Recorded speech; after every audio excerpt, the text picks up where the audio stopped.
सूर्यदेव की कहानी। सालों साल पहले एक बुढ़िया सूर्यदेव की भक्ति में पूरी तरह से लीन थी। वो हर रविवार को सुबह स्नान कर घर के आंगन को गोबर से अच्छी तरह लिपाई करके सूर्यदेव की पूजा करती थी। सूर्यदेव के लिए व्रत रखकर शाम को उन्हें भोग लगाने के बाद भोजन करती थी। उस बुढ़िया की भक्ति भावना से सूर्यदेव काफ़ी प्रसन्न थे और भगवान की कृपा से उस बुढ़िया को किसी तरह की परेशानी नहीं होती थी। उस बुढ़िया की खुशी और संपन्नता को देखकर उसकी पड़ोसन को जलन होने लगी। वह बुढ़िया अपनी पड़ोसन के आंगन में बंधी गाय के गोबर से ही आंगन लीपा करती थी। पड़ोसिन ने जलन के मारे उस गाय को आंगन की जगह घर के अंदर बांधना शुरू कर दिया। अब अगले रविवार को सुबह बुढ़िया को सूर्यदेव की पूजा करने के लिए घर गाय का गोबर नहीं मिला, जिस कारण वे सूर्यदेव की पूजा नहीं कर पाई और पूरे दिन खुद भी भूखी रही। रात में सूर्यदेव उस बुढ़िया को सपने में आए और उससे पूछा, पूजा न करने और भोग न लगाने का कारण पूछा।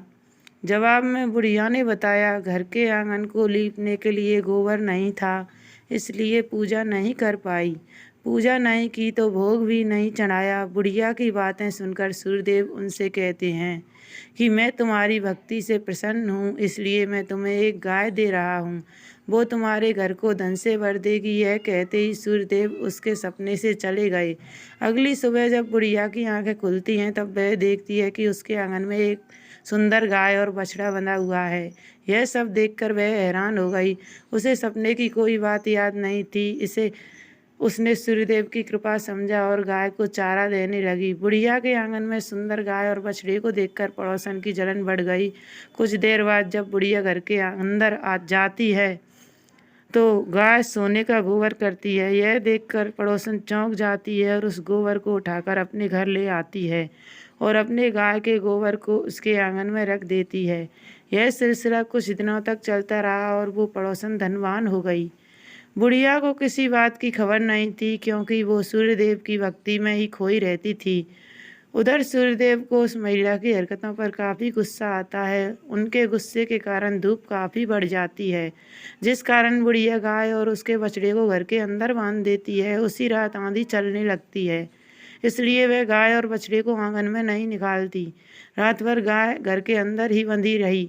सुबह जैसे ही बुढ़िया की नींद खुलती है तो वो सोने का गोबर देखकर हैरान हो जाती है। उस दिन के बाद से रोजाना वो गाय को घर के अंदर ही बांधने लगी। गाय के सोने के गोबर से बुढ़िया धनवान हो गई, जिसे देखकर पड़ोसन को और जलन होने लगी। पड़ोसन ने जलन के मारे सोने का गोबर देने वाली गाय के बारे में उस नगर के राजा को बता दिया।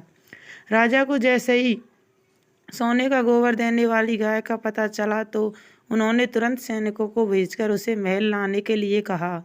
जब सैनिक बुढ़िया के घर पहुंचते हैं तब वह सूर्यदेव को भोग लगाकर खुद भोजन करने के लिए निवाला उठाने ही वाली थी कि तभी सैनिक गाय और बछड़े की रस्सी खोलकर उन्हें अपने साथ ले जाते हैं। बुढ़िया उनसे गाय और बछड़े को न ले जाने की प्रार्थना करती है, लेकिन राजा के सैनिक बुढ़िया की एक नहीं सुनते। कुछ ही देर में सैनिक गाय को राजा के पास ले जाते हैं। राजा गाय की सुंदरता को देखकर बहुत खुश होते हैं और उसे अपने ही पास रख लेते हैं। गाय व बछड़े के जाने के गम में बुढ़िया बिना खाए पिए पूरे दिन सूर्यदेव से गाय और बछड़े को लौटाने की प्रार्थना करती है। इधर दूसरे दिन सुबह राजा सोने का गोबर देखकर हैरान हो जाता है। उधर बुढ़िया भूखी प्यासी सूर्यदेव की प्रार्थना में लगी रहती है। बुढ़िया की तकलीफ देखकर सूर्यदेव अगली रात राजा के सपने में आकर कहते हैं कि अगर तुमने इस गाय और उसके बछड़े को नहीं लौटाया तो तुम्हारे राज्य पर संकट आएगा, तुम्हारी धन संपत्ति सब नष्ट हो जाएगी। सूर्यदेव की बातें सुनकर राजा की नींद टूट जाती है।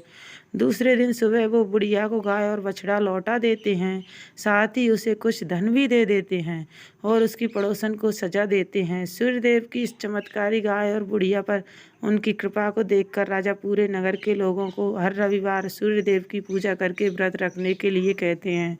तभी से रविवार के व्रत का चलन शुरू हुआ और राजा के पूरे राज्य में खुशियाँ ही खुशियाँ छा गईं।